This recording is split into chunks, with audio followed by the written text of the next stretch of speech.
profesores, a todos los que nos acompañan. Yo soy Fernanda Elizabeth González Delgado, próxima presidenta del capítulo estudiantil de la Facultad de Ingeniería de la Universidad Nacional Autónoma de México. Si te parece, le damos la palabra al presidente de la sesión, el maestro Daniel Martínez Basúa, para que nos dé las palabras de inicio. Adelante, maestro. Muchas gracias, Víctor. Fernanda, no sé si ahí me escuchen.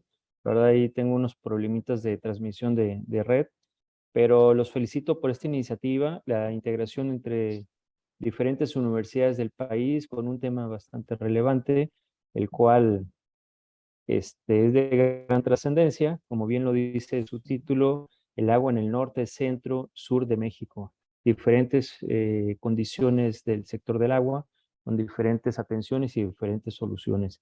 Un enfoque bastante interesante. Los felicito. Agradezco a todos los que están acompañando este evento de manera virtual y tengo que en redes sociales. Y más que nada, no me quiero robar el tiempo del doctor José Antonio Bonilla y los dejo en ese espacio, ¿no? Con Elizabeth. Como invitado, el día de hoy tenemos al doctor José Antonio Bonilla Porras, quien nos va a hablar acerca de la influencia de la vegetación en la evolución morfológica de los ríos. Pero antes de empezar, permítanme hablarles un poco acerca de él. El doctor José Antonio Bonilla Porras es ingeniero civil por la Facultad de Ingeniería de la Universidad Nacional Autónoma de México en el año 2013, donde también egresó como especialista en hidráulica en 2015. Asimismo, tiene estudios de maestría en Ingeniería de Ríos por el Instituto IHE de Delft, que es Países Bajos, 2017, y de doctorado en Dinámica Fluvial por la Universidad de Trento, en Italia, 2022. Su quehacer profesional se ha caracterizado por una combinación del ejercicio de la profesión y de la investigación académica. En el ámbito profesional, ha colaborado con empresas de consultoría en el diseño de obras hidráulicas de gran tamaño, presas de jales principalmente, así como el desarrollo de estudios hidrológicos y de inundación para proyectos energéticos.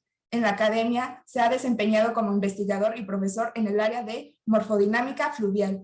Actualmente colabora con la empresa colombiana Agua Ingeniería e imparte las asignaturas de hidráulica de canales e ingeniería de ríos incluidos en el programa de la carrera de Ingeniería Civil en la Facultad de Ingeniería de la UNAM. Sus investigaciones más recientes incluyen el efecto de la vegetación fluvial en el transporte de sedimentos y el desarrollo de herramientas matemáticas que permitan su estimación. Muchas gracias.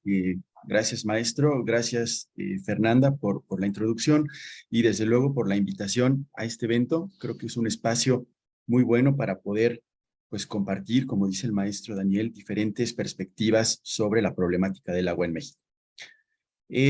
Bueno, pues yo les voy a hablar sobre la vegetación fluvial, ¿no? Vamos a empezar. Esperen un segundo. Uy. Bien. Entonces, el título de esta ponencia es, como pueden ver, la influencia de la vegetación en la evolución morfológica de los ríos. Estos son los temas que se van a tratar. Intentaré ser lo más breve posible para no aburrirlos demasiado. Pero bueno, vamos a empezar. Entonces, primero que nada, tenemos que definir perfectamente cómo es que ocurre el flujo en los ríos, ¿no? Tenemos que entender a los ríos como un sistema dinámico, es decir, un sistema que está cambiando constantemente en virtud de las condiciones del ambiente, ¿no? Nosotros no podemos hablar de un río con las mismas consideraciones con las que a lo mejor diseñamos una obra hidráulica, ¿no? En el sentido de que aquí no podemos hablar de flujo permanente, ¿no? El gasto está cambiando constantemente. Hay regímenes hidrológicos que muy probablemente no sean descritos con un solo valor de gasto, ¿no? Está cambiando constantemente, hay estaciones, ¿no? Hay etapas del año que llueve más, hay etapas del año que llueve menos, ¿no? Pero además no solo eso, geográficamente también un río cambia. O sea, es difícil caracterizar un río bajo un solo criterio, porque, por ejemplo, cuando tenemos un río en la zona de montaña, bueno, se comportará muy diferente de cuando tenemos un río al pie de la montaña o en las tierras bajas, ya cerca de la desembocadura, pues en algún otro cuerpo de agua, ¿no? A lo mejor un lago, una laguna, otro río, el mar. ¿Estamos? Tenemos que entender también el flujo en los ríos como un flujo a dos fases. Desde luego, el agua, que es la parte predominante, pero también tenemos el transporte de sólidos. Estos sólidos igualmente son de las características más variadas. Dependen de un montón de situaciones, entre ellas, pues, el lugar en el que esté el río, como lo que les decía ahorita, ¿no? En la zona de montañas, los sedimentos van a tener una naturaleza muy diferente que en la zona de las costas. ¿Ok? Sin embargo, tenemos que tomar en cuenta que el efecto que tienen estos sólidos en el entorno fluvial puede ser muy importante. Cuando nosotros nos aproximamos al estudio de un río y se hacen, por ejemplo, estudios de inundación donde nada más se considera la parte hidrodinámica, puede ser que los resultados sean adecuados. Sin embargo, es importante tener en cuenta que hay cosas que se pueden pasar por alto en virtud de que no se está considerando la influencia de los sólidos, ¿no? Desde luego, estos canales naturales se caracterizan por tener fondo y paredes que son erosionables. Esto no siempre es el caso, ¿no? A lo mejor en zonas donde se tienen medios un poco más rocosos, la erosión es un poquito más difícil de que ocurra.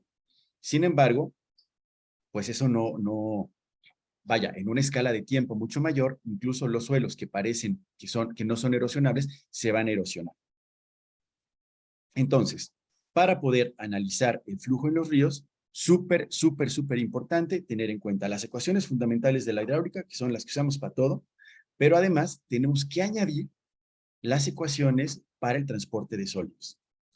Sobre la marcha iremos mencionando algunos ejemplos de estas ecuaciones y sobre todo los modelos que se utilizan para poder describir la evolución de los ríos.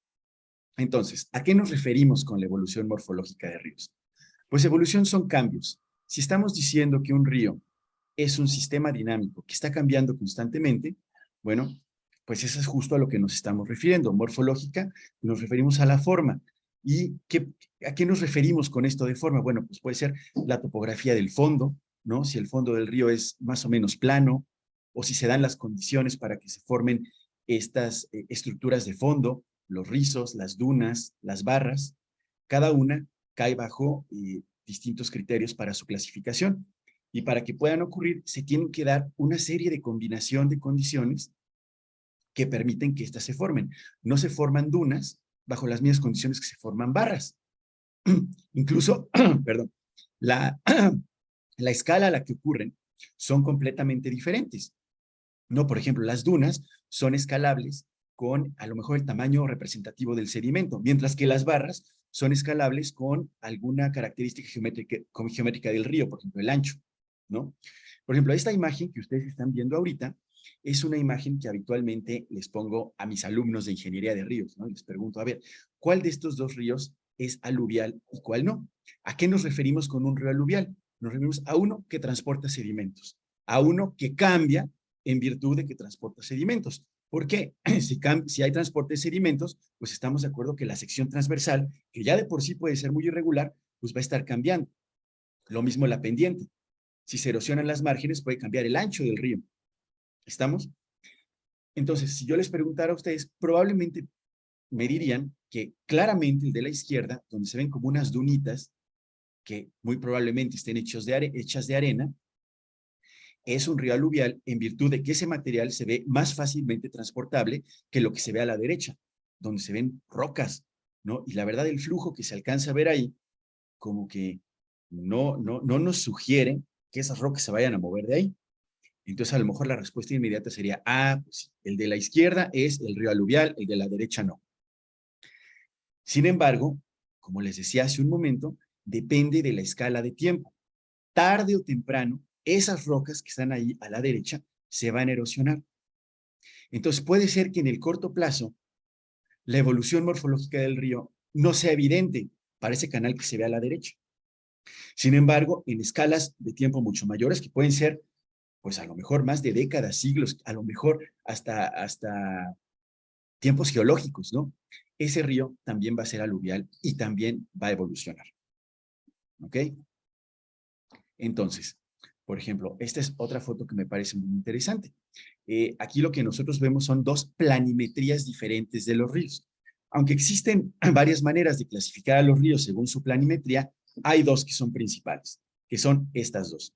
A la izquierda nosotros tenemos un río meándrico, es un río que se caracteriza por ser monocanal, es decir, hay un solo canal, ¿no? De márgenes muy estables. En este caso, pues a lo mejor la estabilidad de las márgenes se puede intuir en virtud de que hay una vegetación súper densa.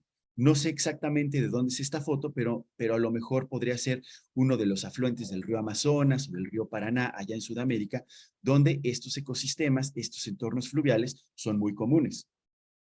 El de la derecha es lo que se conoce como río trenzado o río entrelazado, que se caracterizan por ser multicanales. Si se fijan, son muchos canales, aunque es el mismo río, pero viaja el agua alrededor de islas que se forman en virtud de que hay un montón de sedimentos que son muy grandes. Habitualmente esto ocurre a la bajada de las montañas, cuando cambian las pendientes y el agua ya no tiene la capacidad de transportar materiales muy gruesos. Entonces se van quedando, se van formando islas, pero pues el agua siempre encuentra la manera de pasar y va dándole vuelta a estas islas que va formando, y entonces por eso recibe el nombre de ríos entrelazados, ¿no? En la medida en que el río va bajando, van cambiando las pendientes, va cambiando el tamaño del sedimento, estos ríos multicanal, con un montón de sedimentos súper gruesos, grandes, difíciles de transportar por las corrientes, se van convirtiendo en un río como el de la izquierda. Entonces, por eso les digo que es difícil caracterizar un río, la totalidad de un río, bajo un solo criterio, porque va a ir cambiando a lo largo de su curso. ¿Ok? Por ejemplo, incluso en ríos que han sido intervenidos para que se comporten como algún país, alguna sociedad, alguna población, alguna ciudad necesita que se comporte. Por ejemplo, este río que ustedes ven aquí en la foto es un río holandés. Es un río que ya está muy encausadito, se estabilizaron sus márgenes para que no cambie, ¿no? Y aún así, se dan las condiciones para que se formen estos depósitos. No sé si los ven, unas como islas que aparecen de forma alternada.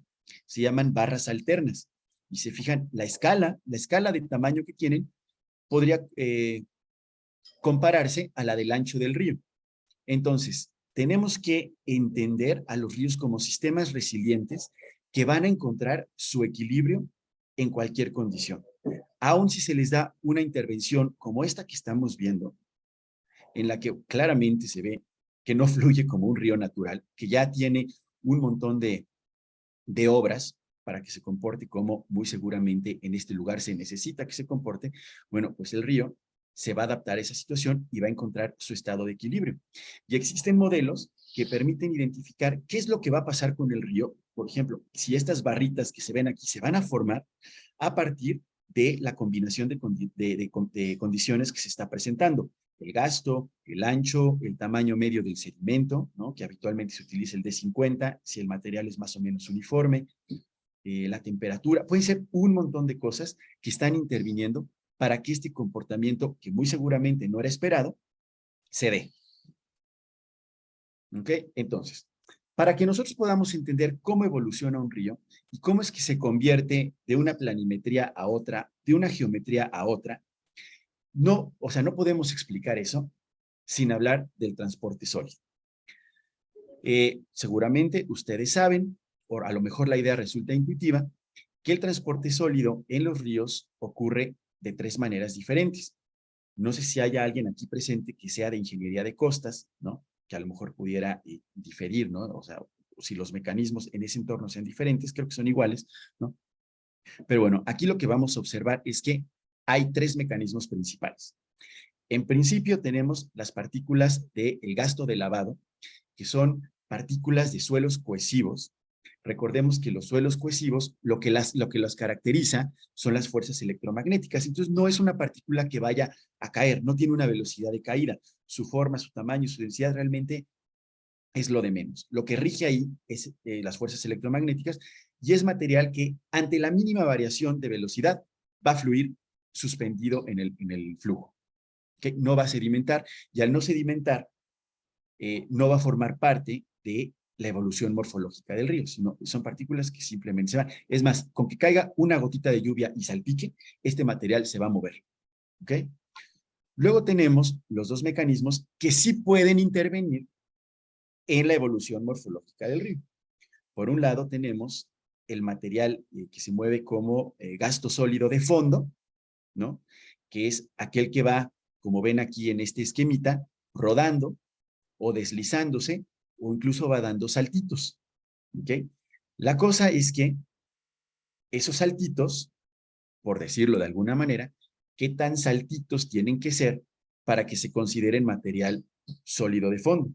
Porque si el saltito no es saltito y resulta que es saltote, que es un salto muy grande y que viaja suspendido en el agua durante, no sé, mucho tiempo o distancias muy extensas, distancias largas, entonces ya se considera partículas en suspensión. ¿Ok? En realidad, al tipo de transporte que nosotros tendríamos que poner más atención para poder describir la evolución morfológica de un río es el transporte sólido de fondo. Existen criterios que permiten determinar, ¿no? Hasta dónde puede saltar una partícula para que se considere transporte sólido de fondo. En ausencia de datos, consideramos que es al 5% del tirante. Pero esa es una aproximación, pues, muy hecha así, adivinando, ¿no? En realidad hay distintos criterios que dicen, bueno, pues es que esta capa en la que ocurre el transporte sólido de fondo equivale a tantas veces el diámetro medio del material que está ahí en el fondo, ¿no? 5 veces o 10 veces o 30 veces, ¿no? Entonces, hay que poner atención a cuáles son los criterios que han dado mejores resultados para poder hacer una mejor descripción de estos procesos fluviales. Las partículas sólidas de lavado y las partículas en suspensión nos van a interesar más para efecto de diseño de obras. Por ejemplo, pensando en una presa, que tenemos que diseñar un volumen para contener los asolves, bueno, ese material es el que se cuantifica. Curiosamente, el material sólido de fondo, que es el más grande, que es el más grueso, que es el más difícil de mover, podría ser que en un momento dado ni siquiera se considere para el diseño del volumen de asolves en una presa. ¿Por qué? Cuando se construye la presa, se para la velocidad del flujo y se forma un remanso y este efecto de que se va frenando el flujo, se va propagando hacia aguas arriba y entonces se va perdiendo la capacidad del flujo para transportar los materiales más gruesos. Y esos materiales se van quedando en el cauce, en el fondo del cauce, y lo que llega a la presa pues, son los materiales más chiquitos que el flujo más lento sí puede transportar. O sea, el gasto de lavado, aquí es literalmente traducido del inglés, wash load, y las partículas en suspensión. Ahora, como estamos hablando aquí únicamente del transporte sólido de fondo, nos vamos a enfocar en el material que está justamente como estamos hablando de la evolución morfológica, nos vamos a enfocar en el transporte sólido de fondo, ¿no? Que es el importante aquí. Bien, entonces, para que podamos entender el transporte sólido de fondo, tenemos que entender primero que depende de un montón de variables, ¿no? Aquí viene como QS, que es habitualmente como se le denomina al gasto sólido, la letra Q, subíndice S, y como pueden ver aquí en esta expresión muy colorida, es función de muchas cosas, del tirante, del tamaño del diámetro, de la densidad de la partícula, de la densidad del agua, ¿no? De la viscosidad del agua. Esto puede ser relevante porque en diferentes lugares hay diferentes climas y si hay diferentes climas hay diferentes temperaturas del agua y eso impacta en la viscosidad, desde luego en la gravedad, ¿no? Uno de las variables más importantes para que el transporte de sólidos pueda ocurrir es el esfuerzo cortante sobre el fondo y las paredes del canal. Debemos recordar que en virtud de que el agua está fluyendo sobre este canal, está ejerciendo un esfuerzo sobre él. Y si el material es erosionable, si tenemos un fondo móvil, entonces muy probablemente este material se va a mover y va a dar lugar a que ocurra el transporte sólido de fondo, a que ocurran las variaciones en la sección transversal, a que ocurran las variaciones en la pendiente del canal y este vaya cambiando en el espacio y en el tiempo. Entonces, tenemos que entender que existe una relación intrínseca, una retroalimentación entre el flujo líquido y el flujo sólido.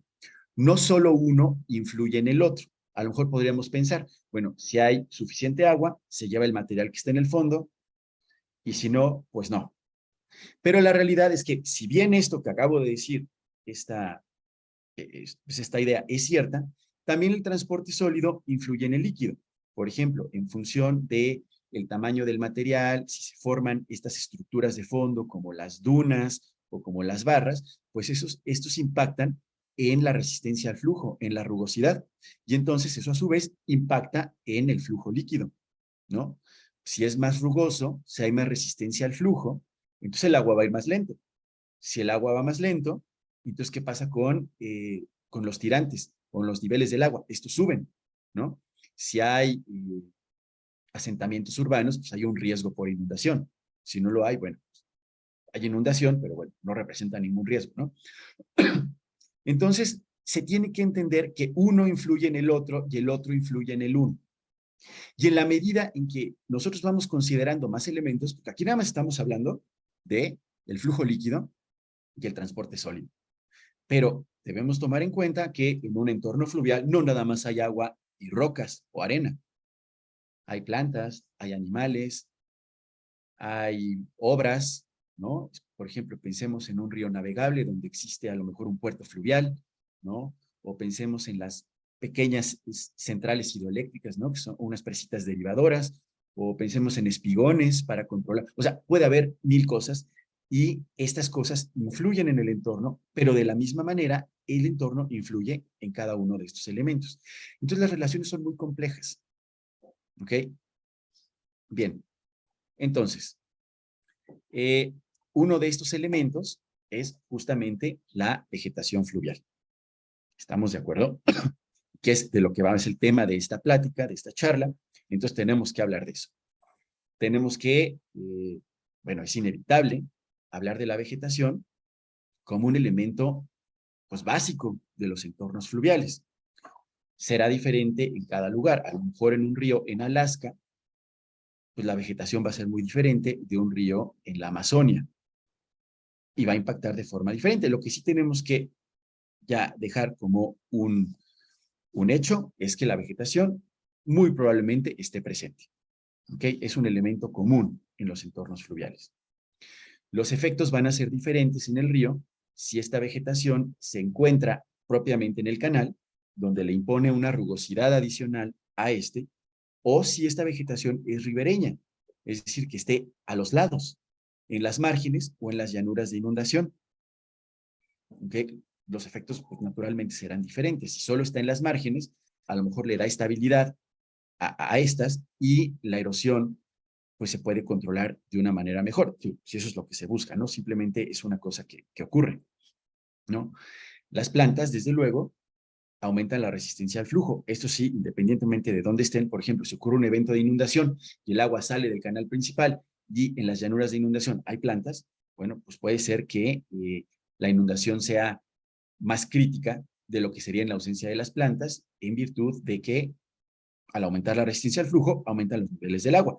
Sin embargo, no quiero que suene como que estoy diciendo que es algo negativo, porque al final las áreas verdes contribuyen a que exista la reinyección del agua y que regrese a los acuíferos, ¿no? Todo este estudio de las aguas subterráneas. ¿Okay? Entonces, estas cosas de las que estamos hablando contribuyen al movimiento o al depósito del material sólido. Si estamos hablando de que uno de los factores más importantes para que ocurra el transporte sólido es el esfuerzo cortante, y de repente nos encontramos con un elemento que le impone más resistencia al flujo, ¿no? Y que, pues, este esfuerzo cortante es absorbido por las plantas y en el fondo ya no hay tanto esfuerzo cortante, entonces la idea intuitiva debería ser que al haber plantas, el transporte sólido de fondo disminuye. Ahora estamos hablando de transporte sólido de fondo, pero si estuviéramos hablando, por ejemplo, de transporte sólido en suspensión, pues si la vegetación es como esta que se ve aquí en la foto, que ocupa, pues todo emerge, ¿no? Ocupa toda la altura del tirante y más, pues la velocidad disminuye también en toda la sección transversal, y entonces material que viajaba en suspensión, pues puede que ya no lo haga, ¿no? En virtud de que la velocidad disminuye y sedimente y se comporte como transporte sólido de fondo. Bien, entonces, así como les enseñé ese esquemita ahorita donde nosotros podemos encontrar una retroalimentación entre el agua y los sedimentos, al nosotros añadir la vegetación, pues tenemos una relación aquí tripartita, pero que es más complicada, ¿no? De entrada, el agua tiene el efecto en los sedimentos que habíamos dicho. Si hay más esfuerzo cortante, hay más movimiento. Si hay menos, pues habrá más depósito, ¿no? Ahora, ¿qué pasa con la vegetación? Mucha vegetación depende a lo mejor de la disponibilidad de agua. Entonces, la vegetación está sujeta a que haya una cierta cantidad de agua, ¿no? Y a lo mejor está sujeta también a los nutrientes que aportan algunos sedimentos, ¿no? O pensemos a lo mejor en vegetación que tiene raíces muy gruesas y entonces fragmenta el suelo y eso contribuye a que haya más transporte sólido. Entonces puede haber un montón de combinaciones aquí, innumerables, pero sí tenemos que entender que los tres elementos están interrelacionados entre sí. ¿Ok? Bien. Entonces, importantísimo enfatizar que no solo la vegetación es el factor determinante en la evolución morfológica de un río, es uno de tantos. Sin embargo, pues así como vimos que una relación entre dos elementos, ¿no? Que eran el agua y los sedimentos, se complica y se vuelve pues mucho más difícil de describir en la medida en que añadimos nada más un elemento que fue la vegetación. Ahora imagínense en la medida en que vamos añadiendo más cosas. Pensemos en un entorno perfectamente natural, a lo mejor la influencia de la fauna, ¿no? Los castorcitos que se meten al río y construyen represas, todo eso impacta. ¿Estamos? Bien. Aquí nos vamos a enfocar únicamente en la vegetación, ¿no? ¿Cuáles son los efectos de esta vegetación en la morfodinámica fluvial? Entonces, la morfología de un río y particularmente su planimetría, cómo se ve en plano, eso que les platicaba hace un momento, de si es meándrico o estrenzado, o hay combinaciones de ellos, desde luego, y la topografía del lecho, si el fondo es plano, o si tiene dunas, o si tiene barras, o si tiene estructuras de fondo bidimensionales, así como unos escaloncitos que se forman en virtud de que de repente ocurre una crecida o algo y todo el transporte sólido ocurre de golpe. Todo esto puede verse influenciado por la vegetación. Entonces, si la vegetación es un elemento tan importante, la pregunta sería, ¿cómo nos vamos a aproximar al estudio de estos efectos, ¿no? Ya sabemos que ocurren, pero ¿cómo los puedo describir? ¿Cómo puedo deducir un modelo o un experimento que me permita estudiar esto? Entonces, ¿qué es lo que tiene que pasar? Que nosotros primero tenemos que identificar qué procesos están ocurriendo. Y un ejemplo, pues puede ser cualquiera de las cosas que ya hemos dicho, la formación de dunas o el ensanchamiento del canal porque una margen se erosiona y la otra no. No, puede ser cualquier cosa. Y bueno, tenemos que ver qué características de las plantas son las que están influyendo en estos procesos. Ahora, ¿qué características de las plantas? Yo no sé absolutamente nada de botánica, pero cuando hice esta investigación, pues me tuve que poner a estudiar y ver qué es lo que caracteriza a una planta. Yo no sé si aquí, de la gente que está atendiendo esta presentación, si hay alguien que tenga verdaderamente conocimiento sobre botánica, sobre biología vegetal, todo eso, y pues me diga si voy bien, ¿no? Entonces, ¿cuáles son las características principales? Pues, en principio, no estamos haciendo aquí estudios de botánica, es un estudio hidráulico. Entonces, tenemos que identificar características que puedan tener efecto, influencia en los procesos hidráulicos. Como, por ejemplo, la ubicación de las plantas. ¿Dónde están? ¿Están en el canal principal? ¿Están en las márgenes? ¿Están en las llanuras de inundación? ¿Están en todos lados? ¿No? Esto es importante. La cobertura. Realmente, si hay muchas plantas como para que influyan en los procesos hidráulicos o como para que valga la pena incorporar a las plantas en los estudios, ¿no? A lo mejor sí, a lo mejor no. A lo mejor se está haciendo un estudio en una zona muy seca donde nada más hay un cactus por ahí y ya, ¿no? Pero puede ser que no, puede ser que sea en una zona muy tropical, pensemos en el sureste de este país. Hombre, pues las condiciones son completamente diferentes y muy probablemente la vegetación sí tenga una influencia muy importante que haya que considerar en los estudios, ¿no? ¿Cuál es su distribución espacial? ocurren todas las plantas seguiditas o de repente son como parches, ¿no? Que de repente hay unos arbustitos por aquí, otros por allá, ¿no? ¿Cómo impacta eso en la resistencia al flujo? ¿Sí vale la pena considerarlo? ¿No vale la pena considerarlo? Es importante, ¿no? Su densidad, ¿no? Esto es difícil a veces cuantificarlo, no es la densidad propiamente de la planta, hay estudios que sí requieren la densidad del material, ¿no? Del tallo. Aquí con esto de densidad espacial nos referimos a cuántas plantas hay por metro cuadrado, ¿no? Si la vegetación es muy cerrada, muy pegadita las plantas unas con otras, son arbolitos más separados, ¿no? Este en particular ha resultado ser un elemento, una característica que juega un papel muy importante en el transporte sólido de fondo. Entonces yo le pondría ahí un doble asterisco, ¿no? Otro que también es súper importante, la sumergencia. Las plantas están completamente cubiertas por el agua, o no, o están como en la foto que vimos hace rato, ¿no? Donde las plantas son emergentes, ¿no? Superan el tirante. Esto tiene un impacto en el campo de velocidades del flujo, desde luego en la turbulencia que se genera, ¿no? La flexibilidad de los tallos y las hojas, ¿no? Esta es una característica que se pasa por alto, pero la evidencia experimental sugiere que es un elemento que hay que considerar porque tiene impacto importante en la resistencia al flujo. El tamaño. Son pastitos o son arbolotes, ¿no?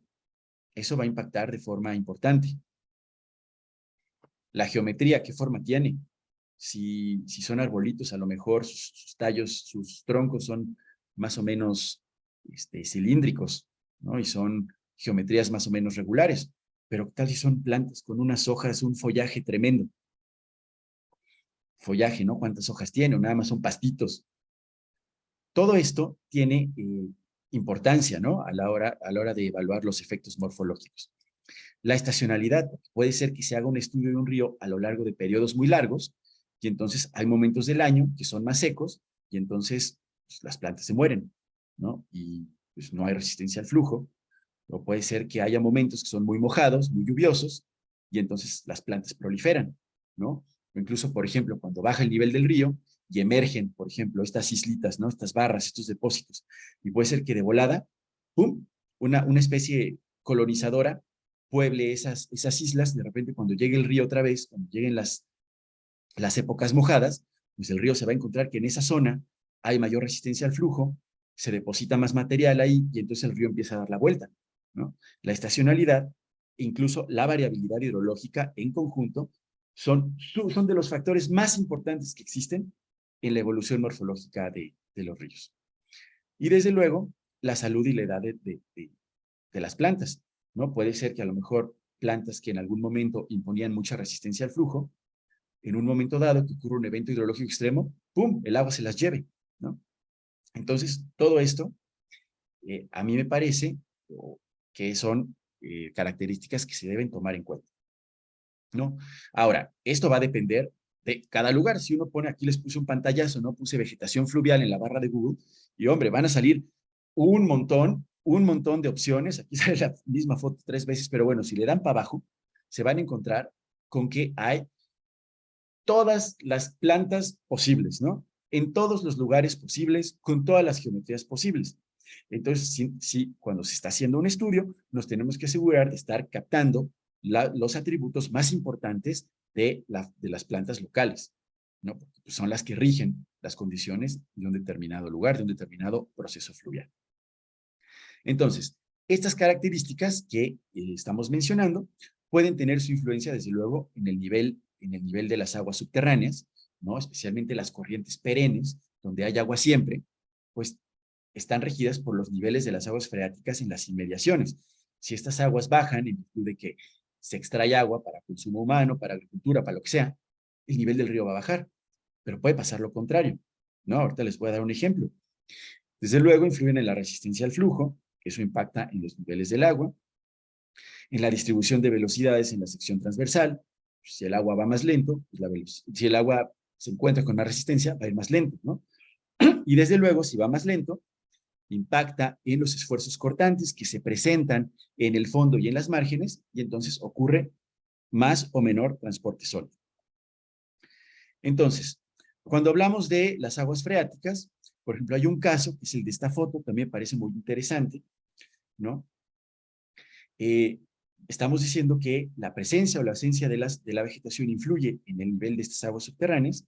Por ejemplo, este caso que se ve en la foto ocurrió en Argentina y es el resultado de una deforestación desmedida. Ese ocurrió en la provincia central de San Luis, en Argentina, y consistió en lo siguiente: durante muchos años, como me parece que desde los años 50 hasta los 2000 tempranos, pues eran tierras agrícolas y los habitantes de la zona se dedicaron a deforestar. Pues es una zona muy plana, muy óptima para estas actividades de agricultura, de ganadería, y empezaron a deforestar de forma desmedida. Lo que ellos no sabían es que todos los árboles de esa zona actuaban como bombitas hidráulicas, y mantenían el nivel freático muy abajo. En la medida en que fueron talando los árboles, pues ya no había este consumo del agua, de las aguas freáticas, y el nivel empezó a subir. Y de repente en un evento hidrológico, no sé en qué año fue, como 2008, una cosa así, ¡pum!, se llevó la tierra. Cuando los habitantes de la zona despertaron, había un río cruzando sus tierras. Y se debió enteramente a un descontrol de la deforestación y a un descontrol de la subida de las aguas freáticas. Entonces, puede influir la vegetación incluso en las corrientes subterráneas, ¿no? Y que se vuelvan, como en este caso, una corriente superficial. En cuanto a la resistencia al flujo, bueno, pues ya hemos dicho varias veces que la vegetación, en virtud de que es un obstáculo al agua en el canal, hace que se frene el flujo, reduciendo así su velocidad media. Y al reducirse la velocidad del flujo, pueden observarse dos efectos principales. Por un lado, el aumento del tirante, ¿no? Si baja la velocidad, aumenta el área hidráulica, entonces sube el tirante, suben los niveles, lo que aumenta, desde luego, la probabilidad de inundación. Aquí no le quise poner la palabra riesgo, porque riesgo hace un poquito más alusión a si afecta a alguien, ¿no? Si hay alguna población, si puede causar algún desastre, ¿no? Y desde luego, la reducción del esfuerzo cortante que actúa sobre el fondo y las paredes del río. Pues si está reduciéndose la velocidad, debería también estarse reduciendo este esfuerzo actuante, ¿no? Sobre el canal mismo. Entonces, la pregunta es lo siguiente: ¿esto significa que la capacidad del río para transportar sólidos también se reduce en la presencia de vegetación? Pues siguiendo en línea lo que hemos estado diciendo hasta este momento, pues la respuesta es sí, ¿no? Sí, sí se reduce. ¿Pero qué creen? Que puede ser que no. ¿Se acuerdan cuando hablábamos de las características principales de las plantas que hay que tomar en cuenta para los estudios? Y uno de ellos era la densidad. ¿Qué tantas plantas hay por metro cuadrado? Bueno, pues si hay poquitas plantas, puede ser que existan la generación de turbulencia inducida por estos tallos, y que si bien es cierto que las plantas en general aumentan la resistencia al flujo, aumentan la N de Manning y reducen la velocidad, hay turbulencia local alrededor de los tubos y ocasiona socavación, como pasaría en la pila de un puente, ¿no? De hecho, esos estudios de las pilas de los puentes se han trasladado al ámbito de las plantas y ocurre el transporte sólido, ¿no? Entonces, por ejemplo, estos proyectos que se dan más en el continente europeo que en América, ¿no? Donde se utilizan las plantas como un medio para controlar la erosión, pues hay que llevárselo con cuidado, porque si se ponen las plantas en una densidad que sea equivocada, puede generar más turbulencia y tener más erosión de la que se tenía originalmente antes de las plantas. Y es una idea que resulta absolutamente contraintuitiva, porque si estoy aumentando la resistencia al flujo y si estoy bajando la velocidad, ¿por qué hay más transporte sólido? ¿No? Y esto se debe a que los efectos turbulentos inducidos por las plantas no son tomados en cuenta. Yo mismo hice una investigación experimental donde observé este efecto. En un canal con fondo móvil se observaba, primero se hace un estudio con un escenario sin plantas, ¿no? Y se mide el transporte sólido. Y luego se pusieron, creo que eran 100 plantas por metro cuadrado. Y se observa que el transporte sólido era mayor que el que había sin las plantas. Pero después es un efecto que se revierte. En la medida en que empieza a aumentar la densidad, en vez de tener 100, ahora tenía 200, pues ya el transporte sólido empieza a disminuir en virtud de que por la proximidad de las plantas ya no da lugar a que se formen los remolinos, ¿no?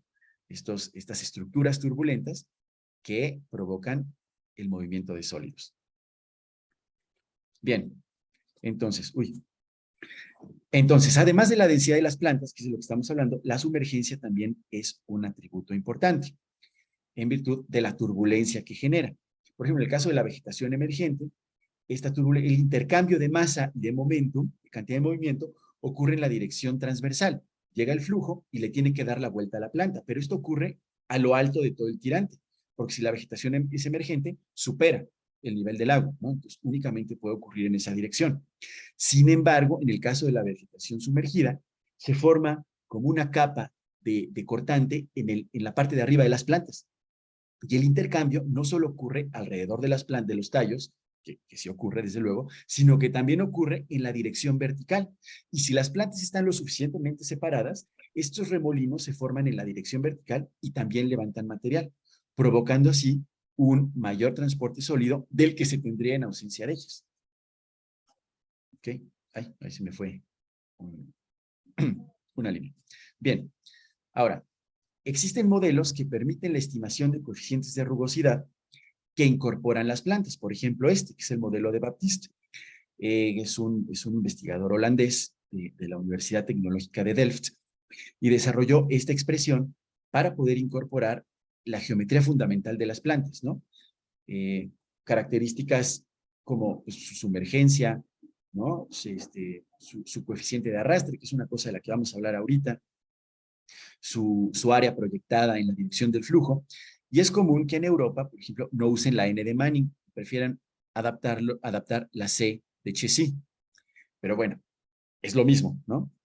Se supone que cuando nosotros estimamos la resistencia al flujo mediante esta expresión, que es una de muchas que existen, ¿no? Ya se están tomando en consideración las características de las plantas. Pero ocurre aquí una situación. Esta C de Chessy, esta resistencia al flujo que nosotros podemos cuantificar mediante esta expresión que ya considera la geometría de las plantas, nos está dando una resistencia global, nos está dando la resistencia de todo, del canal, de los efectos turbulentos, de las plantas, todo en total.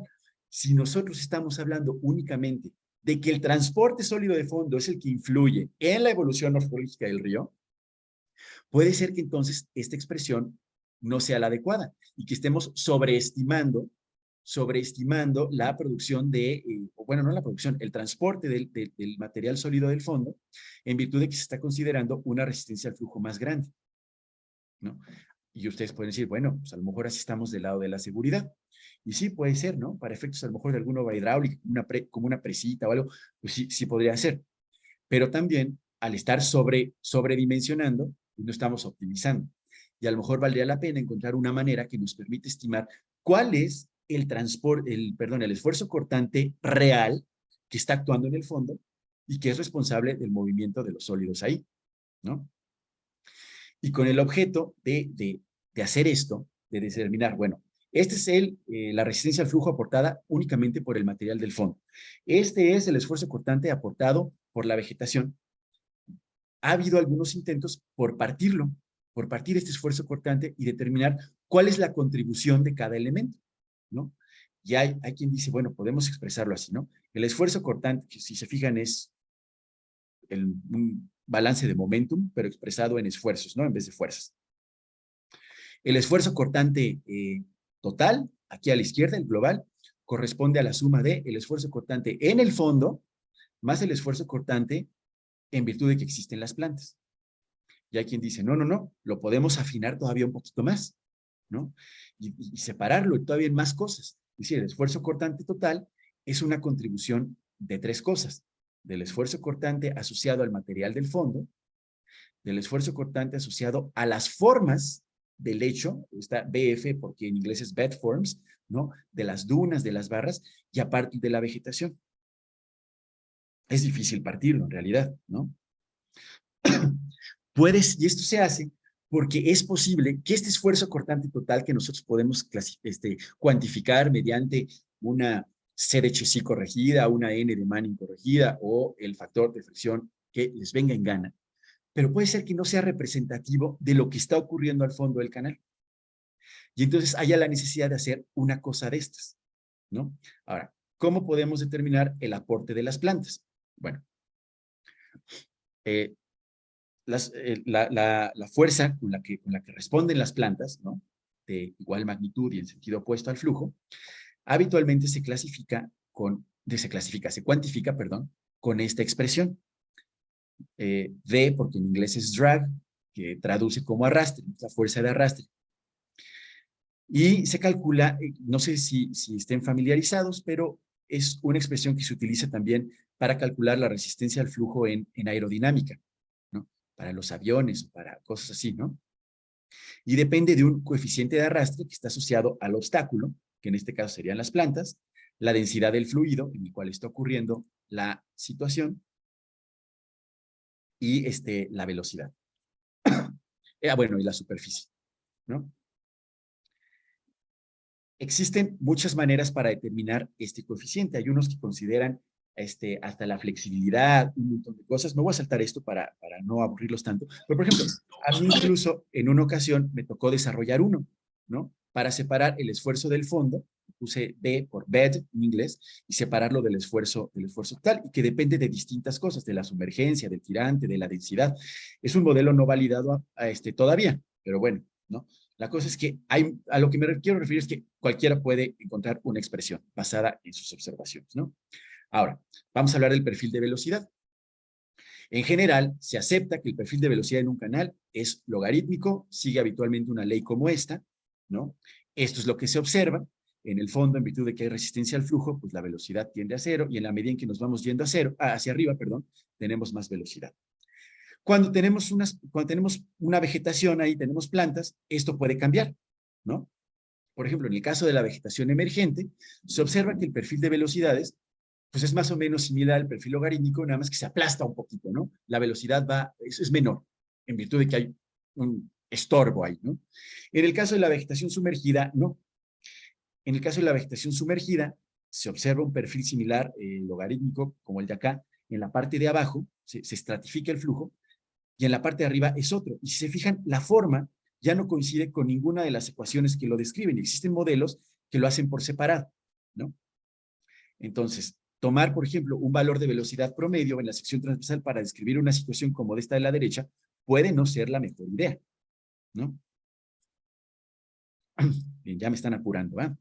Entonces, el transporte sólido de fondo se ve afectado en canales vegetados por la reducción de la velocidad del flujo, la reducción del esfuerzo tangencial, los esfuerzos turbulentos, esta turbulencia que decíamos que se forma, ¿no? Y que puede provocar que haya más transporte sólido en ambientes fluviales donde la vegetación pues no es muy densa. Y la cosa es que los modelos existentes para el transporte sólido, las ecuaciones que existen, las fórmulas empíricas, no consideran estos efectos. Fueron desarrolladas para canales no vegetados, ¿no? Me voy a saltar esto de las dunas y vamos directo a los modelos experimentales. Mi investigación ha sido siempre experimental, ¿no? Cuando nosotros queremos estudiar todos estos efectos que les acabo de mencionar, de la reducción del esfuerzo cortante, la reducción de la velocidad, ¿cómo le hacemos, no? ¿Cómo podemos hacer esto? ¿Cómo podemos estudiar el rol de las plantas en estos efectos? Bueno, en principio, pues tenemos que hacer una simplificación de la geometría de las plantas. No podemos modelar todas las plantas, imagínense, sería una locura, ¿no? Se puede hacer mediante elementos rígidos, como lo son los cilindros. Aquí le puse un asterisco porque es una medida muy controversial esa simplificación, aunque todo el mundo la usa. Se pueden utilizar elementos flexibles o incluso plantas reales. Y uno de los más comunes es el uso de la alfalfa, ¿no? Para simular vegetación flexible. Les decía que esta situación de los cilindros es una medida muy controversial, una simplificación muy controversial, porque los estudiosos dicen que no representa realmente el comportamiento de la planta. Totalmente de acuerdo. Pero aquí tenemos que ver qué es lo que estamos estudiando. Si el comportamiento mecánico de la planta o el objeto que tiene un obstáculo que se presenta de forma regular en los procesos fluviales. Y si este segundo caso es lo que estamos haciendo, las evidencias experimentales, e incluso numéricas también, sugieren que una aproximación cilíndrica de las plantas es adecuada, ¿no? Por ejemplo, este es el experimento que yo hice. Se fijan, pues son un montón. Y quiero que vean este pequeño video, ¿no? En el que se alcanza a ver el transporte sólido ahí en el fondo y la formación de estos agujeros, de estos socavones alrededor de las plantas. En este caso, el transporte sólido que se observó sí fue menor que el que se observó en un ambiente sin plantas, pero en un experimento que se hizo con menos cilindros que este, sí se observó que era mayor por esta turbulencia que les digo, ¿no? Se puede modelar mediante filamentos de plástico, ¿no? Con el objeto de afinar un poquito la modelación y hacerlo un poquito más aproximada a la realidad, ¿no? De hecho, ahorita en el laboratorio de hidráulica y de la UNAM estamos montando un experimento de este tipo. Aquí pueden verlo. Esto nada más es un experimento preliminar. Lo que vamos a hacer es determinar el coeficiente de arrastre de estas plantas y compararlo con los resultados experimentales de otras personas, ¿no? Entonces, también me di a la tarea de deducir una expresión para calcular el coeficiente de arrastre y se observa que para los elementos rígidos, lo que arroja esta expresión coincide con lo que se observa en otros experimentos en otros lados. Sin embargo, cuando se quiere comparar con lo que se observa para vegetación flexible, encontramos que no tiene nada que ver. Y de hecho, ese experimento que les acabo de mostrar nos va a permitir determinar una expresión que relacione estos parámetros, el número de Reynolds, el número de Froude, el índice May, que es un índice que mide la flexibilidad de las plantas, para poder determinar un coeficiente de arrastre que sí describa el comportamiento de las plantas flexibles, ¿no? Aquí les puse esta foto de la vegetación real utilizada en un experimento. No vamos a decir mucho de ello. Y desde luego, comentar que en el caso de la modelación numérica, yo no soy modelador numérico, yo soy modelador experimental, pero si ustedes echan un ojo a lo que hay, van a encontrar que también ellos simplifican las plantas. Creo que ya me están aquí cortando, ¿verdad? A ver, nada más de volada, déjenme hablarles de esto de los modelos numéricos. Por ejemplo, en general, cuando acoplamos la ecuación de continuidad y la ecuación de momentum de Saint-Venant con las ecuaciones para la conservación de la masa sólida, nos vamos a encontrar con un modelo como este. Como podrán ver, está horrible, ¿no? Consiste de 3 ecuaciones, pero con 6 incógnitas. Entonces, para poder darle vuelta a este problema, y esto nada más es unidimensional, ¿eh? Ya bidimensional, tridimensional, no les quiero ni contar. Lo que tenemos que hacer para solucionar ese problema de las incógnitas que nos sobran, tenemos que emplear relaciones de cierre. Las relaciones de cierre que habitualmente se utilizan son una ecuación que nos permita calcular la pendiente de la energía. Aquí les puse la HC, que podría ser Manning también, ¿eh? O Strickler. Una ecuación que nos permita determinar la concentración de los sólidos en el fondo del lecho y una ecuación que nos permita estimar el transporte sólido. Y aquí es donde yo me di a la tarea de hacer la modificación. Habíamos dicho anteriormente que las ecuaciones que existen para calcular el transporte sólido de fondo no consideran las plantas. Entonces, a ver, me voy a saltar esta parte y me voy directamente a los modelos.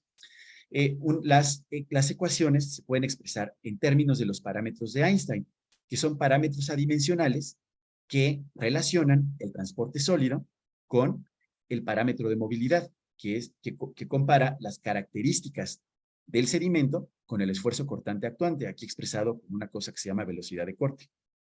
La más famosa es esta, ¿no? La de Meyer, Peter y Müller. Hay otras, por ejemplo, este es de reciente deducción, y tiene la particularidad de que no es como esta que tiene un valor mínimo, ¿no? Si este valor de 1 sobre psi es menor de 0.047, entonces no hay transporte sólido. Aquí no hay esa restricción, ¿no? Pero bueno, el caso es que mediante vamos a saltar esto, una investigación experimental, lo que nos dimos a la tarea de hacer fue, o sea, en una investigación experimental comparada con el estudio de definiciones fundamentales, como el momentum, se llegó a una modificación de estos parámetros extendidos que toman en consideración las características principales, simplificadas, desde luego, de las plantas, ¿no? Su densidad, se considera que son cilindros, entonces se toma su diámetro representativo y su sumergencia, ¿no? Y entonces, en vez de deducir nuevas fórmulas que consideren el transporte sólido, estas definiciones fundamentales las sustituimos en las fórmulas de, ¿cómo se llama? De esta forma, ¿no? Phi igual a función de psi. Y entonces encontramos muy buenos resultados. Por ejemplo, aquí nada más les platico de volada. La línea punteada son los resultados teóricos. Aquí se relaciona el transporte, el parámetro de transporte con que es el gasto sólido con el parámetro de movilidad. Y fíjense, por ejemplo, aquí todos estos puntos que se ven son utilizando las definiciones de Einstein, ¿no? Para un ambiente vegetado. No le da ni de cerca, ¿no? A la curva teórica. Esto fue utilizando el modelito que les enseñé hace rato de Baptiste, donde se considera un esfuerzo cortante total. Pues sí, se acerca más, pero todavía no. Y este de la derecha ya es considerando los parámetros de Einstein extendidos y sustituyéndolos en las fórmulas existentes para el transporte sólido. Y ya nos da una consistencia, ¿no? Hay mucha más coherencia entre los resultados teóricos y los experimentos. Entonces, ¿qué es lo que tendríamos que hacer cuando tenemos un modelo como el anterior? Pues cambiar la relación de cierre del transporte sólido y sustituirlo por uno que considere ya las propiedades de las plantas. Yo no soy modelador, les repito, entonces yo lo que hice fue tomar un modelo simplificado, asumir flujo uniforme y régimen permanente, de tal manera que se simplifica y nos queda una cosa mucho más fácil. A lo mejor si hay aquí gente de costas, puede ser que identifique esta ecuación como el principio de Exner, donde este factor CZ es en realidad una función del gasto sólido, y aquí es donde nosotros incluimos estas fórmulas modificadas. Y entonces, al final, lo que se me ocurrió hacer fue comparar el resultado de este modelo matemático con uno de los experimentos, ¿no? De los escenarios experimentales. Y se observó, a ver, ahorita les pongo aquí nada más los resultados finales. Por ejemplo, fíjense, esta línea gris corresponde a el fondo de lecho medido experimentalmente. Y la línea verde corresponde al fondo de lecho modelado numéricamente. Si se fijan, cualitativamente hay una consistencia casi perfecta entre las dos cosas, ¿no? Cuantitativamente, pues está a unos centímetros por debajo. Entonces habría que calibrar el modelo. Pero a lo que vamos es que al considerar el efecto de las plantas, los modelos numéricos se aproximan más a la realidad. Y esto puede resultar muy útil, ¿no? Me voy directo ya a las conclusiones, porque aquí ya Fernanda me está apurando. Entonces, ¿qué se puede decir? Las observaciones de campo, las experimentales y ahora los modelos numéricos sugieren que la vegetación tiene una relevancia grandísima en los procesos fluviales. Yo creo que es importante que se consideren en modelos, por ejemplo, como GEC-RAS o como IBER, donde yo recuerdo únicamente se le asigna una n de Manning, ¿no? A la superficie sobre la cual fluye el agua. Y creo que creo que los dos traen fórmulas para el transporte sólido. ¿Cómo se llama? Pues traen las fórmulas tradicionales. Yo recuerdo haber visto ahí Meyer, Peter, Müller, Engelund y Hansen. Yo no sé si consideren de alguna manera esto. Muy probablemente no. ¿No? De aquí que se necesite incluir los efectos de las plantas y no únicamente considerar un coeficiente de rugosidad corregido, ¿no?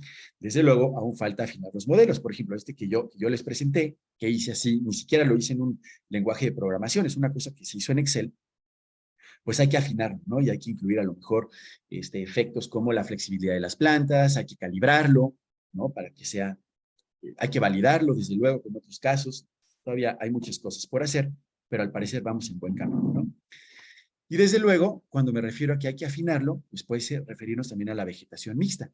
En los modelos que nosotros hemos hecho hasta el momento, tanto experimentales como numéricos, consideramos un solo tipo de planta y que toda sea emergente o que toda sea sumergida. Pero en la realidad, esto puede variar, ¿no? Y podemos tener diferentes, ¿cómo se llama? Especies de plantas en un mismo lugar, unas que estén emergentes, unas que sean más altas, unas que sean más chaparras, ¿no? Y entonces, eso puede, incluir este tipo de efectos puede incluso mejorar los resultados de los modelos, ¿no? Existe ya un estudio que busca incluir los efectos combinados de las plantas emergentes y las sumergidas. Sin embargo, es un modelito que está en una etapa muy temprana, que se ha calibrado para un intervalo de experimentos muy, muy corto, y aún hay mucho que hacer. Si hay por ahí algún tesista interesado en hacer algo de esto, bueno, pues estaré muy, muy contento de hacerlo, ¿no? Entonces, pues la importancia de todo esto que les he platicado, pues desde luego para mejorar la calidad de los modelos, para mejorar las propuestas en los distintos proyectos, especialmente aquellos que pues, están muy en boga de todos hoy en día, que son las soluciones basadas en la naturaleza, en las que se aprovechan las propiedades de elementos naturales para resolver un problema de ingeniería. Y desde luego, si en esta línea de proyectos se busca mejorar, restaurar ecológicamente un hábitat, un entorno, bueno, pues si tenemos mejores herramientas, lo podemos hacer mejor. Les dejo aquí mi contacto y muchas gracias por su atención. Ya al final anduvimos un poquito correteados, pero bueno, espero que se haya entendido la idea. Muchas gracias. No sé si hay alguna pregunta. Muchísimas gracias, doctor. Le vamos a hacer llegar un reconocimiento a su correo. En caso Muchas de gracias. que tengan alguna pregunta, pueden, bueno, hacia el doctor, pueden mandarnos a nosotros correo para nosotros proporcionarles igual la información del doctor para que puedan tener un contacto directo con él. Muchísimas gracias, doctor. Gracias. Y ahora vamos con la conferencia que lleva por nombre ¿Cómo analizar un problema hídrico complejo mediante un análisis multifuncional? Bueno, va a ser dada por el doctor Romero López. Entonces, por favor. Hola, ¿qué tal? Muy buenas tardes para todos. Agradezco la invitación para poder platicar un poco sobre una manera distinta de poder analizar y llevar proyectos. Verifiquen si se puede ver la presentación. Sí. Perfecto. Pues agradecer enormemente a la Asociación Mexicana de Hidráulica a través de los capítulos estudiantiles, ya que es una iniciativa que en el caso personal muy interesante, ya que los estudiantes se involucran en este tipo de temáticas hídricas, lo cual pues conlleva a poder pues compartir un poco, ¿no? La experiencia que se está llevando a cabo mediante algunos proyectos de investigación, de tal forma que de mi parte voy a platicarles un poco la forma en la que estamos trabajando, esta nueva visión de poder encontrar soluciones a problemas ambientales, bueno, es compartida mediante colegas de otras instituciones, específicamente de la École de Tecnología Superior en Montreal, Canadá, en el cual, bueno, estamos desarrollando investigación y proyectos de investigación de acuerdo a diferentes temáticas que tienen que ver en el ámbito ambiental. Me imagino que lo que yo empecé a platicar, algunos de ustedes empezaron a leer este texto. Este texto es un texto muy interesante en el cual, bueno, lleva a cabo un pensamiento que me imagino que varios de ustedes ya están comenzando a leer, a trabajarlo. Les voy a dar unos cuantos segundos para que terminen de leerlo, ya que posteriormente quisiera que ustedes a través del chat, puede ser, para tener una interacción. Esta más que una conferencia va a ser una plática entre todos ustedes y que podamos pues, de alguna manera interactuar. Esto con la misión de poder hacer más amena la plática. De tal forma que, si ya todos terminaron de leer, ¿cuándo piensan que fue escrito este texto? Entonces, igual pueden utilizar el chat, pueden escribir cuándo piensan que fue escrito este texto. Lo regreso para los que no han terminado, poderlo leer. ¿Cuándo piensan ustedes que pudo haber sido escrito? Quisiera la participación de algunos de ustedes, ya que es importante poder evaluar y poder ver qué es lo que está pasando, ¿no? en esta dinámica. Entonces, no sé si alguien quisiera participar, escribir algún número en el chat para poder contestar esta pregunta. ¿Algún valiente? 1500. Muy bien, dice Munilla, 1500. Ya hay una primera participación. De tal forma que, ¿cuándo piensan que fue escrito? Bueno, este escrito fue realizado exactamente por Platón. Muy bien, José Antonio Bonilla. Como verán, los antiguos griegos ya podían analizar qué es lo que estaba pasando en ciertas regiones, ¿no? Veían laderas deforestadas, el agua fluye, pero había algún cambio en el entorno. Y desde Platón, en el 428 a.C., antes de 348 a.C., ya podían observar que el entorno estaba teniendo un cambio. ¿Qué ha cambiado hoy en día? Pues realmente podemos observar que alrededor de 2.500 años después siguen habiendo los mismos problemas. Es por eso que actualmente nosotros estamos trabajando un nuevo sistema, un nuevo paradigma para poder resolver este tipo de problemáticas. Y la plática que les voy a dar lleva como título ¿Cómo analizar un problema hídrico complejo mediante un análisis multifuncional? Mi nombre es Rabindranath, trabajo en la Universidad Veracruzana y soy el coordinador de la Unidad de Investigación Especializada en Hidroinformática y Tecnología Ambiental en la Universidad Veracruzana. Es la Universidad Veracruzana un poco, para los que no la conocen, esta es, por ejemplo, la biblioteca, la unidad bibliotecaria de la Universidad Veracruzana. Nosotros nos encontramos en una zona alta, en las montañas, por lo tanto, pues tenemos vegetación, tenemos algunas instalaciones al aire libre. Aquí tenemos la sala de conciertos Tlagnal, la cual, bueno, es la Orquesta Sinfónica de Jalapa, es una de las orquestas más reconocidas en el ámbito nacional e internacional. Y bueno, es un poco de la Universidad Veracruzana. Si son tan amables de poder silenciar sus micrófonos para no viciar el ruido, se los agradecería enormemente. Muchas gracias. Bueno, esta imagen a mí me llama la atención. Porque, bueno, hoy estamos enfrentando una pandemia, todos conocemos muy bien lo que es el coronavirus, qué está pasando, pero había una instrucción que nos decían, recuerde lavarse las manos por 20 segundos. Pero había regiones que no tienen agua y estamos enfrentando dos problemas. Uno, no había agua, o si había agua, la calidad del agua era de baja calidad. Por tal motivo, bueno, esta imagen yo creo que representa enormemente claro qué es lo que está pasando y cuál es la situación que está sucediendo en nuestro país. Por tal motivo, a mí me surgió la pregunta, ¿cuál es la importancia del agua? Bueno, como podrán ver, el agua es parte de la vida y el entorno de todos nosotros. Nos enfrentamos a un problema grave actual. Tenemos contaminación, basura, huracanes, fenómenos hidrometeorológicos extremos, contaminación atmosférica, y algunos efectos, por ejemplo, estas fotos fueron tomadas en la ciudad de Jalapa, Veracruz, donde actualmente radico. Son granizos del tamaño de una pelota de tenis, lo cual, bueno, irrumpieron en diversas partes de la ciudad. ¿Y qué es lo que está pasando? Que hoy en día hay una transformación en nuestro entorno. Además, nos enfrentamos a dos fenómenos interesantes. Uno son las sequías, que actualmente el norte del país fue atacada.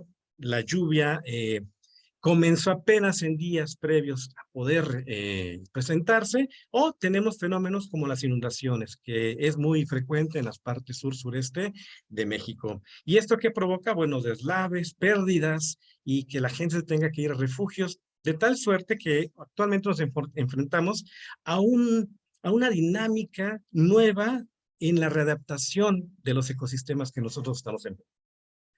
Les voy a platicar sobre este problema y ver, es un problema muy sencillo, puede ser muy puntual, pero la riqueza radica en la forma en la que se abordó este problema, ¿no?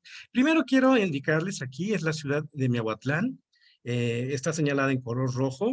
Miahuatlán es una foto en la cual, bueno, es un pueblo, es una ciudad pequeña que se encuentra en Veracruz, en donde la principal actividad productiva es la fabricación de queso.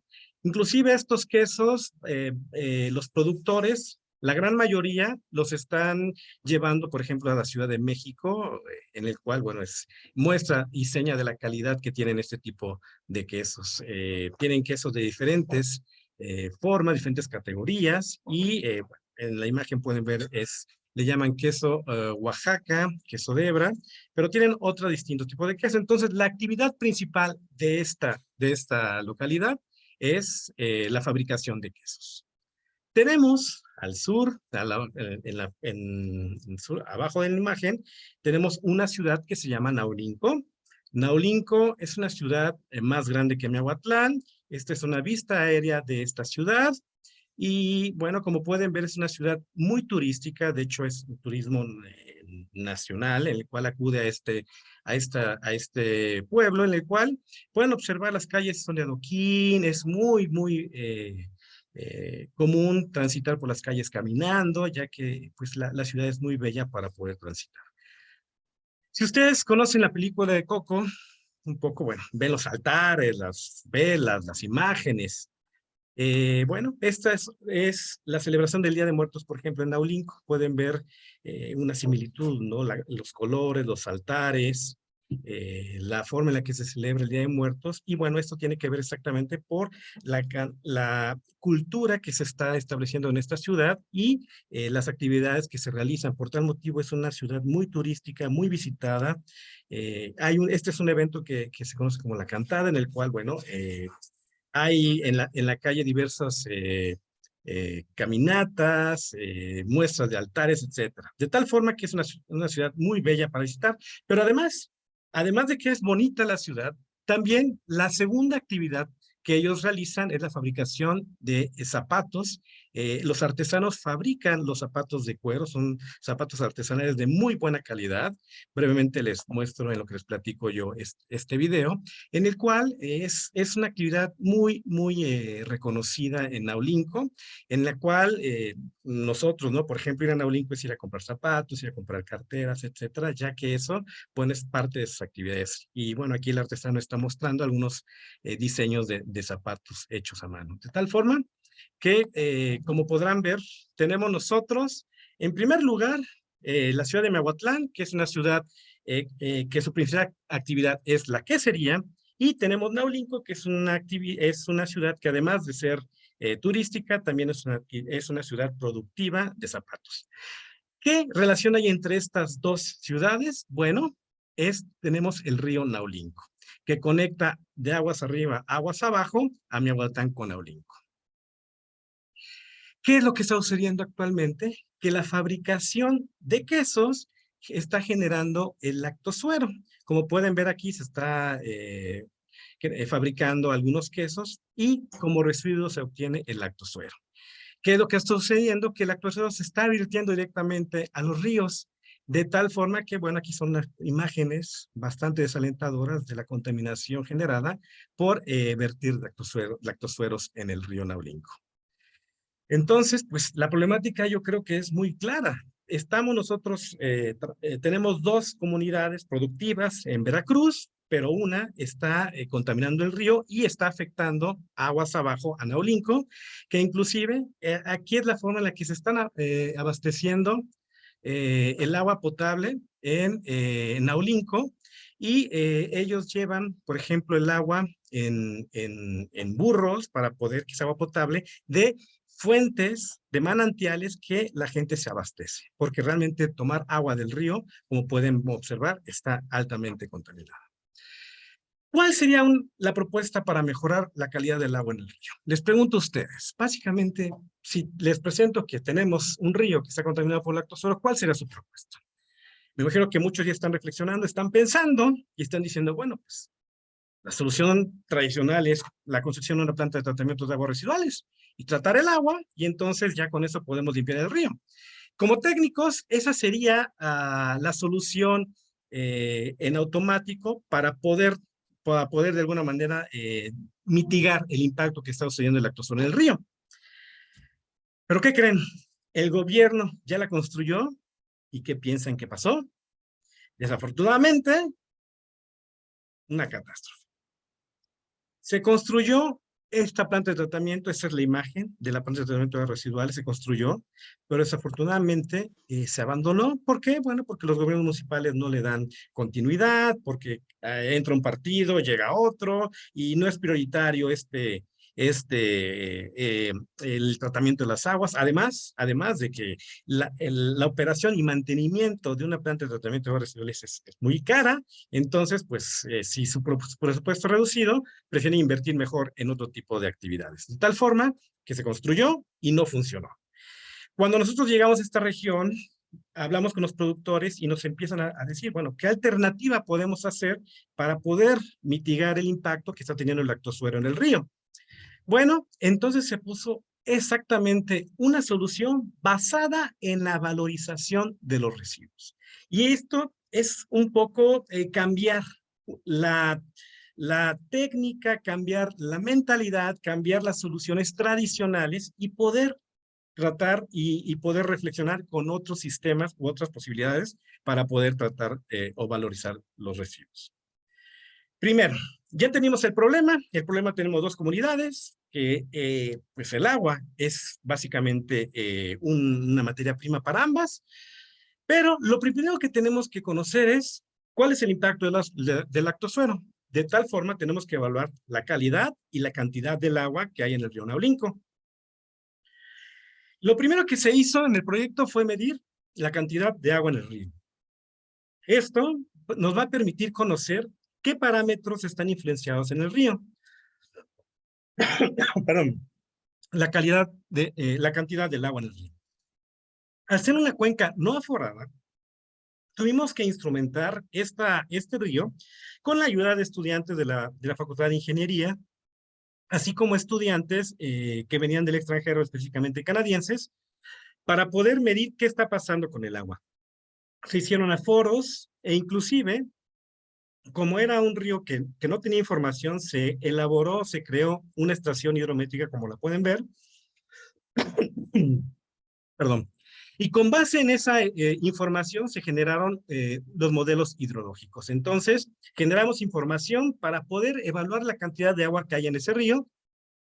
Utilizamos un modelo que es un modelo hidrológico simplificado al extremo, por sus siglas en francés es MOISE, el cual fue capaz de determinar cuánta agua podía escurrir. Entonces, bueno, hicimos el procesamiento de la información.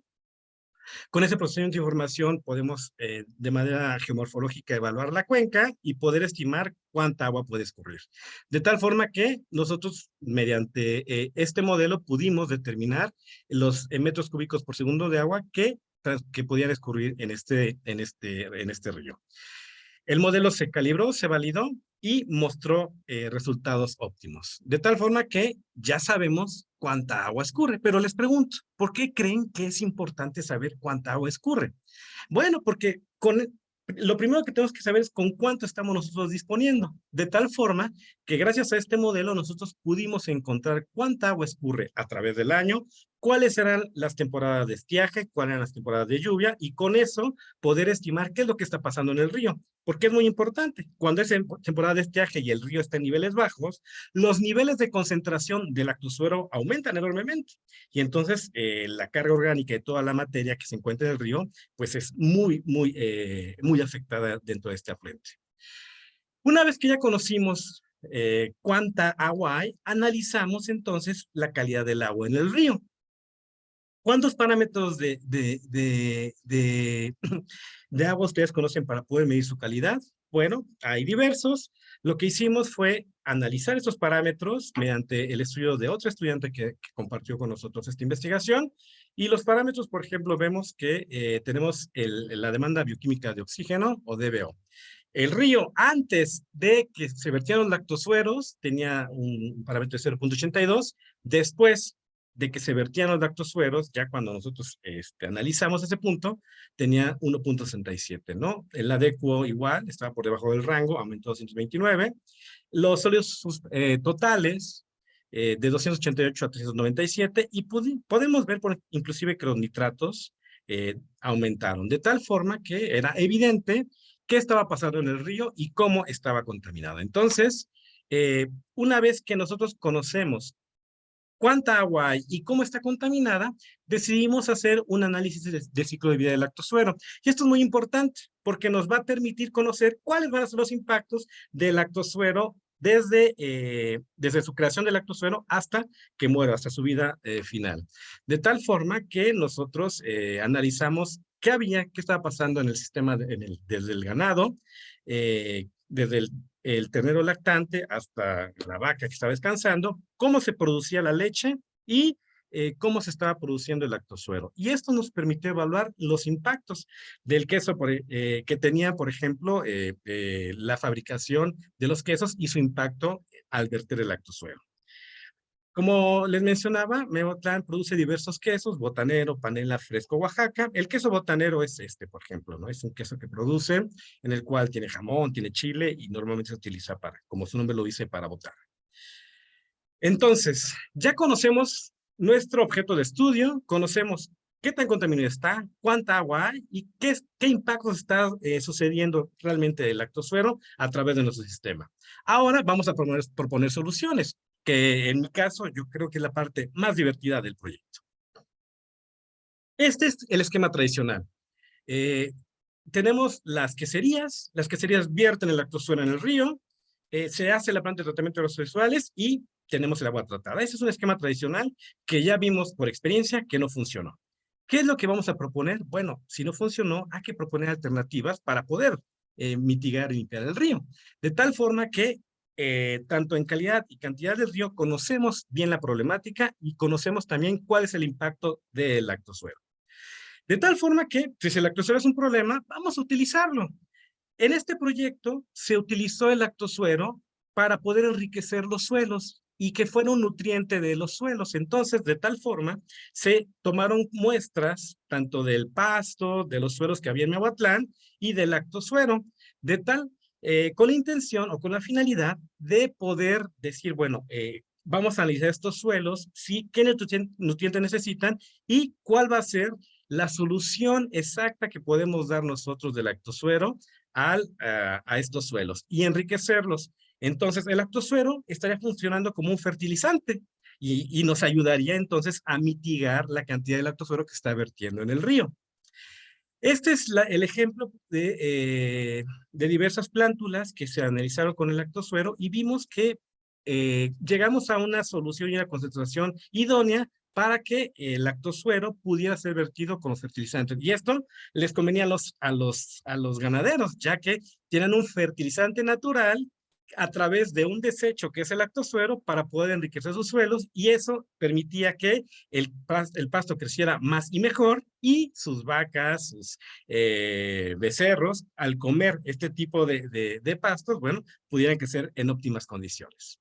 Además, este es un primer proyecto. Un segundo proyecto fue, bueno, es la cuantificación de proteínas mediante extracción líquido-líquido utilizando hexano como disolvente. ¿Qué significa esto? Básicamente el lactosuero, nosotros lo analizamos para extraer sus proteínas y generar biopolímeros.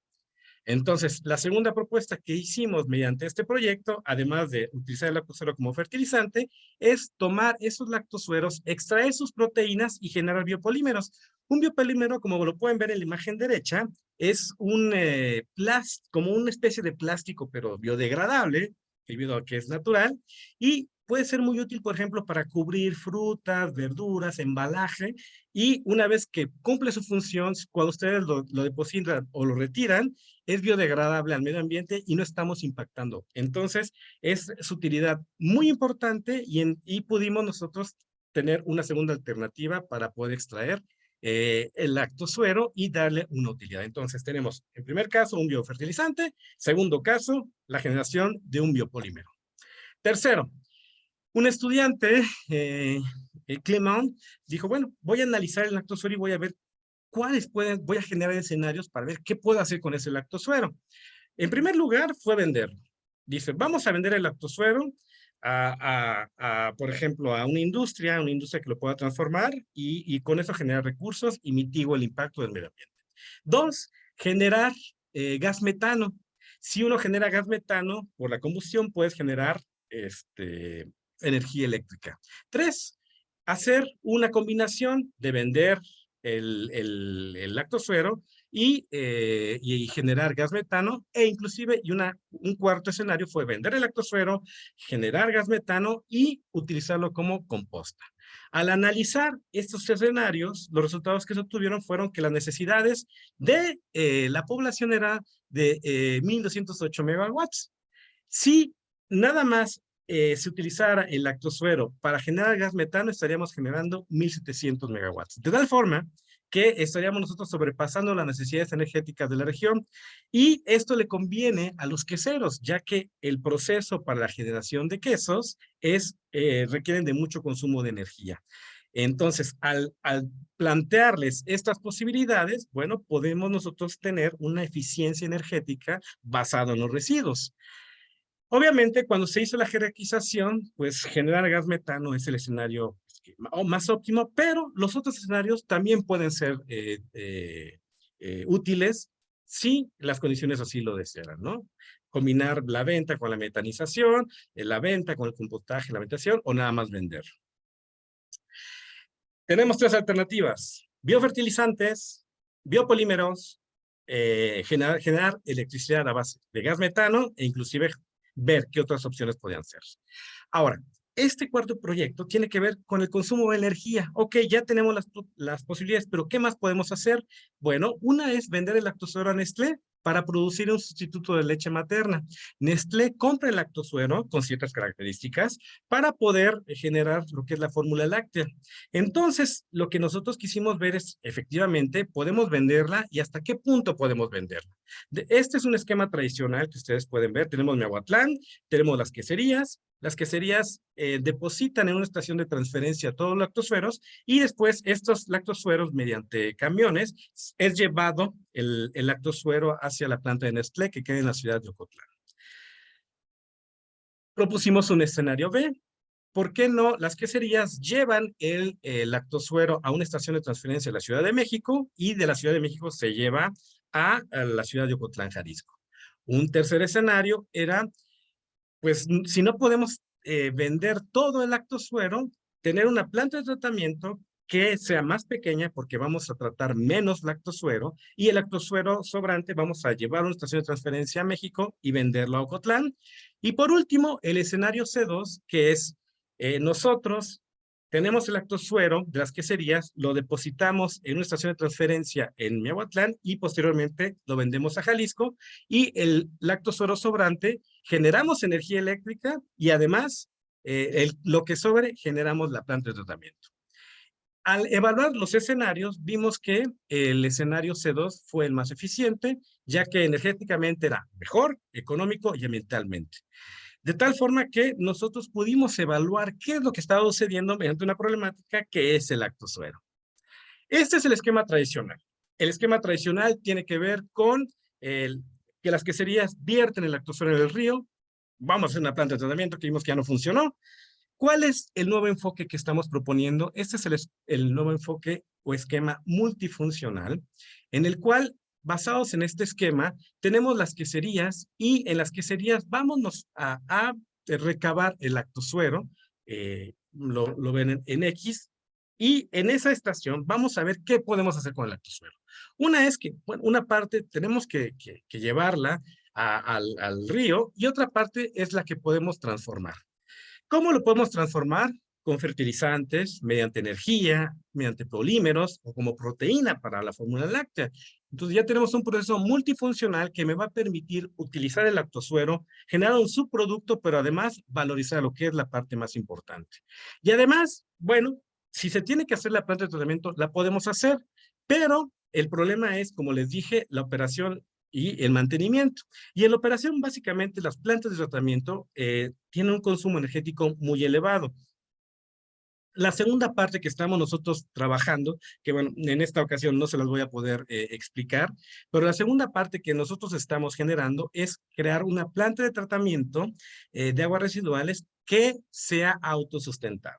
De tal forma que, por ejemplo, basados en los desechos de las vacas, generar gas metano que pueda ayudar a generar gas metano y energía eléctrica para la planta de tratamiento de aguas residuales o utilizar energía solar, eólica, que nos permita de alguna manera en el sistema poder ingresar esa energía y poder abatir los costos que son los costos de operación.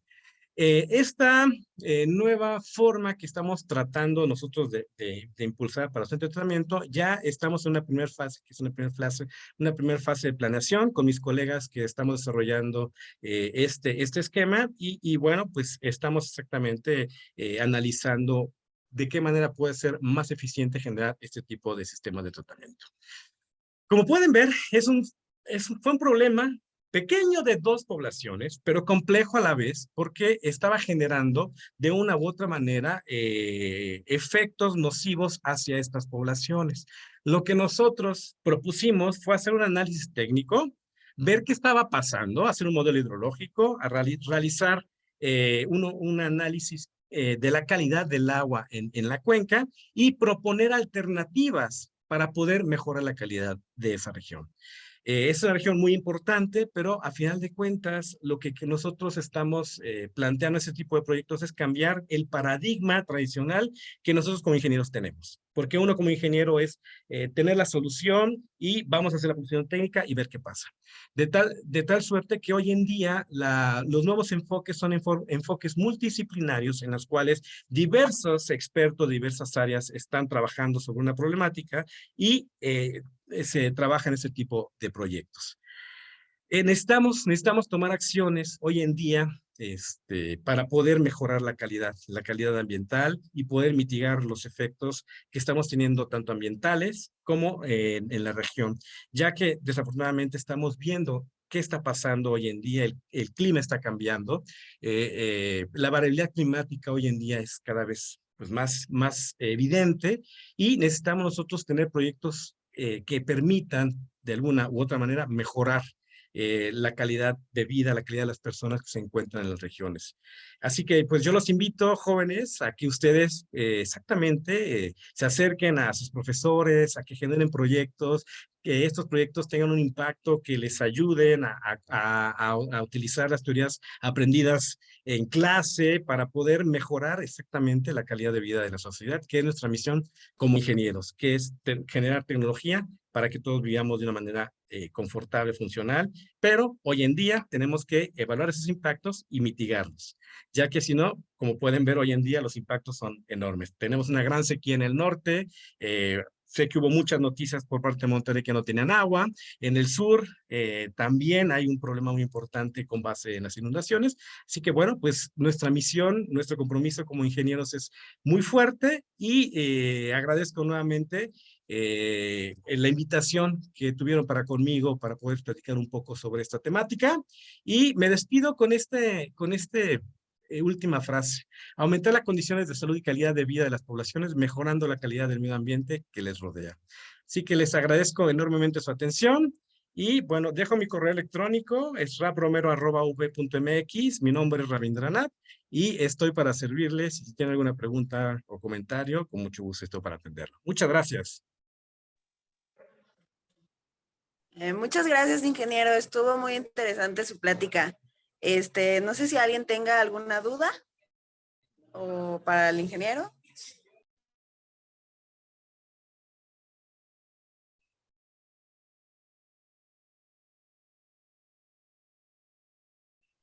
Bueno, al parecer no. Muchas gracias, doctor. Le agradecemos a todos los de la UE y disculpe por los tiempos. No hay problema. Sí, y les vamos a hacer entrega de un reconocimiento a su correo. Entonces, muchísimas gracias por su participación, doctor. No, pues gracias a ustedes por la invitación y nuevamente les reconozco este tipo de actividades y bueno, estamos nosotros como profesores exactamente compartir, ¿no? Muchas veces no se enteran mucho de lo que estamos haciendo, realizando y bueno, estos foros es el pretexto perfecto para mostrarles qué es lo que estamos estudiando. Creo que... ok, dice José Luis Moreno, dice que existen casos de éxito documentados. Sí, es efectivamente, yo creo que es una nueva forma de trabajo y me da gusto, ¿no? Que cada vez ese tipo de actividades se estén desarrollando. Para este caso sí se está documentando, están, bueno, de inicio las tesis de los estudiantes, tanto para México como Canadá, y bueno, la divulgación mediante artículos científicos. Y bueno, ahí dice, me dice Edith, muchas gracias. Qué bueno que le guste el enfoque que estoy proponiendo. ¿Y de qué manera se puede colaborar con ELITA? Nosotros ya no puse la imagen, pero tenemos una red a nivel nacional e internacional con este laboratorio. Trabajamos, pues, y veo a colegas ahí del IMTA, por ejemplo, que estamos desarrollando proyectos en conjunto con el Instituto Mexicano de Tecnología del Agua. Estamos trabajando proyectos actualmente con la Comisión Nacional del Agua. Tenemos proyectos que estamos nosotros desarrollando.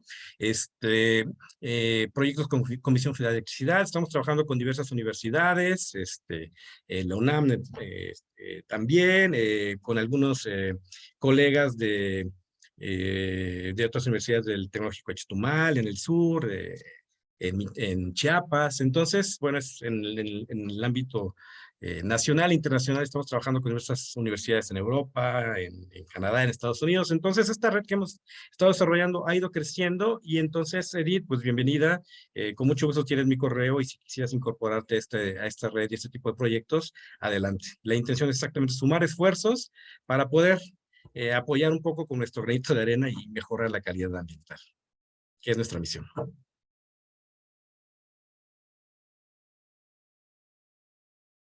No sé si hay algún otro comentario. Doctor, de parte de la Asociación Mexicana de Hidráulica y del presidente del 35º Consejo Directivo Nacional, el maestro Daniel Martínez Basúa, lo felicitamos por acompañarnos, le damos las gracias por estar dedicando este tiempo a los jóvenes en este magnífico evento que han organizado estas universidades. Muchísimas gracias. Me parece que los jóvenes se encargarán de hacerle llegar una constancia, un reconocimiento. Haremos lo posible por estar al pendiente y muchísimas gracias. Nada que agradecer, al contrario, yo estoy agradecido con ustedes por la invitación y por este tipo de iniciativas. Así que estamos a la orden y fue un placer conversar con ustedes. Hasta pronto.